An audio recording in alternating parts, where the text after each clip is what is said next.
फालतू के हाईकोर्ट ने ऐसी ऐसी दलीलें दी हैं कि आप सुन के हैरान हो जाएंगे कि वो एक पब्लिक सर्वेंट नहीं है या फिर ये बच्ची माइनर नहीं थी और कोर्ट के पास टाइम नहीं है। इतनी फालतू चीजें बोल के उसे बरी कर दिया।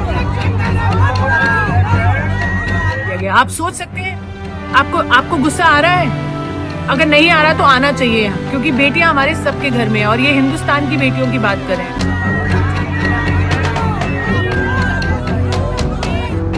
नमस्कार, मैं हूं रंजीत झा और आप देख रहे हैं देश समाचार एक्सप्रेस।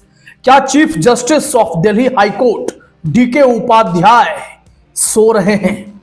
क्या सीजेआई सूर्यकांत नींद से जाग नहीं पा रहे हैं? क्या इतने ऊंचे ओहदे वाले ये दोनों जस्टिस महोदय इस बात का जवाब दे पाएंगे कि जब सुप्रीम कोर्ट के जस्टिस जेबी पारदीवाला ने इलाहाबाद हाई कोर्ट के एक जस्टिस पर बहुत ही भद्दी टिप्पणी करते हुए उन पर एक्शन ले लिया था, तब जुडिशरी में हड़कंप मच गया था। बाद में रातों रात चीफ जस्टिस की बेंच बैठती है और फिर कहा जाता है जज साहब से, पारदीवाला से, कि आप अपने फैसले पर दोबारा विचार कीजिए, अगले दिन फिर बेंच बैठाइए और उस जज के ऊपर की गई टिप्पणी को वापस भी लीजिए। और जेबी पारदीवाला को करना भी पड़ता है। यहां जब बात जजों पर आई तो जुडिशरी जग गई, लेकिन सीजेआई सूर्यकांत और दिल्ली हाईकोर्ट के chief justice Kuldeep Sengar case में नींद ले रहे हैं, विंटर वेकेशन का आनंद ले रहे हैं और जुडिशरी की प्रतिष्ठा पर आंच आ पड़ी है। ये दोनों चैन की नींद सो रहे हैं। रेप पीड़िता ने दिल्ली हाईकोर्ट को घेर लिया है, क्योंकि इनके हाईकोर्ट के दो जजों ने, यानी डिवीजन बेंच ने, कुलदीप सेंगर को राहत देने के लिए कानून की परिभाषा को ऐसे गढ़ा, ऐसे मरोड़ा कि पूरी व्यवस्था ही चौपट हो गई, न्याय का मजाक बन गया। और फिर गुस्सा में उस महिला ने, उस पीड़िता ने अब हाईकोर्ट को ही घेर लिया है। प्रदर्शन वहीं शुरू हो गए हैं। आखिर क्यों कुलदीप सेंगर जैसे दरिंदे के केस में इतनी रियायत बरती गई और फिर इस पर दोबारा विचार करने के लिए एक सुओ मोटो तक नहीं हो रहा है? इसका जवाब कौन देगा? क्योंकि दिल्ली हाई कोर्ट की डिवीजन बेंच ने एक ऐसा ऑर्डर दिया है जिसके बाद अपनी जिंदगी में खुद को संभाल रही उन्नाव की रेप पीड़िता बेबस हो उठी हैं, डर के साए में फिर से पहुंच गई हैं, क्योंकि जज साहब के इस ऑर्डर ने उन्हें 5 किलोमीटर के भीतर कैद कर दिया है। उस दरिंदे को जमानत दे दी है और उनके बाहर निकलने के दरवाजे भी कुछ हद तक खोल ही दिए हैं। जज साहब हमारी बात सुने नहीं, जज साहब कुर्सी में नहीं बैठे, वो खड़े खड़े ही जजमेंट सुना दिया। इसका मतलब जज साहब बिक चुके हैं। हम खुल के बोलो, हाई कोर्ट नहीं बिका, थैला भर के पैसा गया, जज साहब बिक चुके हैं। लिहाजा यह तस्वीर आप अपने स्क्रीन पर देख रहे हैं। यहाँ योगिता भयाना के नेतृत्व में वो रेप पीड़िता अपने संघर्ष कर रही हैं, इंसाफ की लड़ाई लड़ रही हैं कि आप उस बलात्कारी को जमानत देकर मुझे फिर से क्यों सजा दे रहे हो? जज साहब को दिखा नहीं 5 किलोमीटर, जज साहब के हमको सेफ रखेंगे। 5 किलोमीटर जज साहब ने हमको कैद कर दिया कि मैं 5 किलोमीटर से आगे नहीं जा सकती हूँ। देखिए ना, ये भी भीड़ देखिए, ये महिलाएं हैं और कुछ मीडिया कवरेज है, लेकिन पूरे देश को उतनी ताकत से ही एग्रेसिव होना होगा जितना वो निर्भया केस में इंसाफ के लिए हुए थे। क्योंकि जैसे ही दिल्ली हाई कोर्ट के आगे महिलाओं ने प्रदर्शन शुरू किया, वहां पुलिस फौज भेज दी गई। छावनी में उस क्षेत्र को तब्दील कर दिया गया है और वार्निंग दी जा रही है कि 5 मिनट के भीतर यहां खाली करके चले जाइए, नहीं तो कानूनी कार्रवाई की जाएगी। ये इसे आप इंसाफ कहते हैं? यहाँ से प्रोटेस्ट को खत्म कीजिए, वरना 5 मिनट के बाद आपके खिलाफ कानूनी कार्रवाई की जाएगी। अब देखिए, यहां योगिता जी ने खुद हाथ में पोस्टर पकड़ रखा है, डर नहीं, चुप्पी नहीं, मुझे न्याय चाहिए, जस्टिस फॉर उन्नाव विक्टिम। महिला करे पुकार, यौन उत्पीड़न कल्चर का करना है बहिष्कार। यहां देखिए किस तरीके से लोगों का गुस्सा है। हर लोग सवाल पूछ रहे हैं और कह रहे हैं कि ये क्या हो गया है, जुडिशरी ने ये क्या कर दिया है। क्या सीजीआई सूर्यकांत यह सब कुछ देख रहे हैं या फिर वो विंटर वेकेशन एंजॉय कर रहे हैं? क्या यह आनंद लेने का पल है? इस देश में दो धड़ा बटा हुआ है। कुछ लोग हाईकोर्ट के जज के इस फैसले का बचाव भी कर रहे हैं, कह रहे हैं कि फैसले कानून के मुताबिक होते हैं, भावनाओं में बहकर नहीं।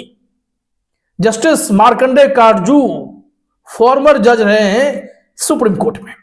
उन्होंने इस तरीके की टिप्पणी की है। महुआ मोइत्रा के एक्स बॉयफ्रेंड एडवोकेट जयानंद देहादरई का भी मैंने ट्वीट देखा। ये सब भी कह रहे हैं कि जज साहब ने ठीक किया, लेकिन उनसे कुछ सवाल जरूर पूछे जाएंगे। उस सवाल पर हम आते हैं उससे पहले योगिता भयाना जो इंफॉर्मेशन दे रही, जो बयान है, जब न्याय डगमगाता है तब आवाज उठाना जरूरी हो जाता है। उन्नाव की बेटी के न्याय के लिए दिल्ली हाईकोर्ट गेट नंबर 5 के बाहर यह प्रदर्शन जारी है।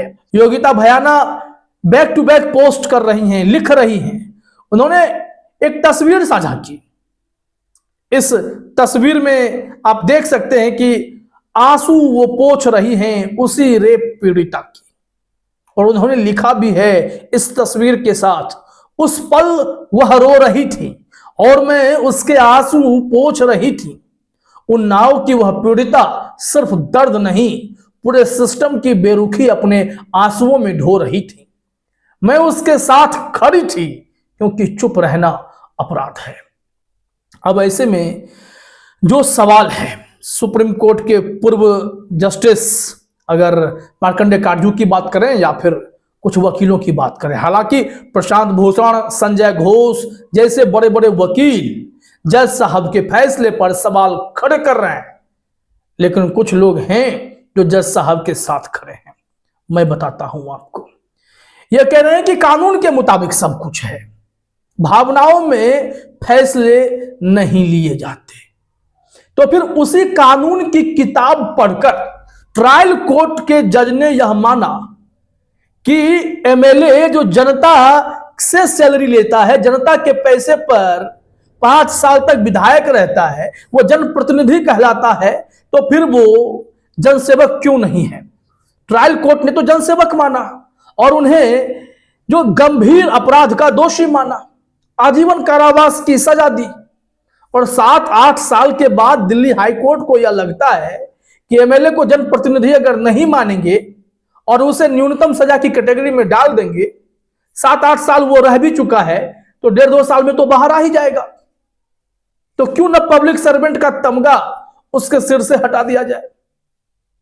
आखिर ये कैसा कानून है भाई, जो एक न्यायालय, एक कोर्ट कहता है कि हां वो दोषी है क्योंकि उसे पता है कि उस व्यक्ति ने कितने जघन्य कृत्य किए हैं, रेप, गैंगरेप, मर्डर, खुले तौर पर उसके गुंडे कुछ भी कर रहे हैं, तो क्या ऐसे इंसान को कानून की किताब के जरिए परिभाषा को बदलकर उसे राहत दे देनी चाहिए? दिल्ली हाईकोर्ट के जज बताएंगे, और जो उन्हें संरक्षण दे रहे हैं, क्या वो लोग इसे जस्टिफाई कर पाएंगे? और जो उस दरिंदे के लिए गाइडलाइंस तय किए गए, उसमें यह कहा गया कि 5 किलोमीटर के रेडियस में यह पीड़िता रहती है, वहां आप नहीं जाएंगे। आप जज साहब इसे उल्टा क्यों नहीं देखते हैं कि आपने उस पीड़िता को कहा है कि आप 5 किलोमीटर के भीतर रहेंगे, 5 किलोमीटर के बाहर अगर आपके साथ कुछ भी हो जाता है, तो फिर यह दरिंदा अगर आपके साथ कुछ कर भी देता है तो कोर्ट क्या कहेगा? कुछ नहीं कहेगा। कोर्ट कहेगा कि 5 किलोमीटर के भीतर तो उसने कुछ नहीं किया ना, आप क्यों गए 5 किलोमीटर के बाहर? तो कैद किसको किया गया? बलात्कारी को खुला छोड़ने के लिए कैद किया गया क्या इसे? इसका जवाब जज साहब देंगे। क्या सीजीआई सूर्यकांत और chief justice Delhi high court आप ऐसे मामले में सुओ मोटो नहीं कर सकते? इतने गंभीर केस में जहां पर इंसाफ की लड़ाई अब सीधे अदालतों के सामने लड़ी जा रही है, अदालतों को घेरा जा रहा है, बात जुडिशरी की प्रतिष्ठा पर आ गई है। तो फिर क्या ऐसा नहीं हो सकता है? जरा हमें बताइए कि ये लोग कानून की परिभाषा गढ़ रहे हैं, अपने हिसाब से इसे परिभाषित करने की कोशिश कर रहे हैं। तो यह भी बताना चाहिए, यूएपीए, पीएमएलए जैसे केस में बड़े बड़े नेताओं को जब सलाखों के पीछे भेज दिया जाता है तो उन्हें जमानत इसलिए नहीं दी जाती है कि वो बाहर निकलेंगे तो गवाहों को इन्फ्लुएंस कर सकते हैं, सबूतों को छेड़ सकते हैं या फिर कुछ गलत कर सकते हैं। और सिर्फ इस ख्याल में कानून कहता है उन्हें कि इन्हें मत छोड़ो। यह व्यक्ति ने तो करके दिखाया है। इस व्यक्ति ने पीड़िता के पिता की जान ले ली, पीड़िता के साथ जघन्य कृत्य किए, दरिंदगी की, हैवानियत की। तब भी आप कह रहे हो कि भैया इन्हें बाहर आने दो, क्योंकि कानून कहता है कि एमएलए को पब्लिक सर्वेंट नहीं मानना है और इन्हें राहत दे देनी है। तो फिर नियम कानून को ताक पर तो हाईकोर्ट ने रख ही दिया है। और फिर ऐसे मामले में अगर सुओ मोटो नहीं होगा तो किस मामले में सीजेआई सूर्यकांत सुओ मोटो करेंगे? इसका जवाब मिलना चाहिए। जगिए सीजेआई महोदय, जगिए। फिलहाल इस वीडियो में इतना ही। आप तमाम साथियों का हमसे जुड़ने के लिए बहुत बहुत धन्यवाद।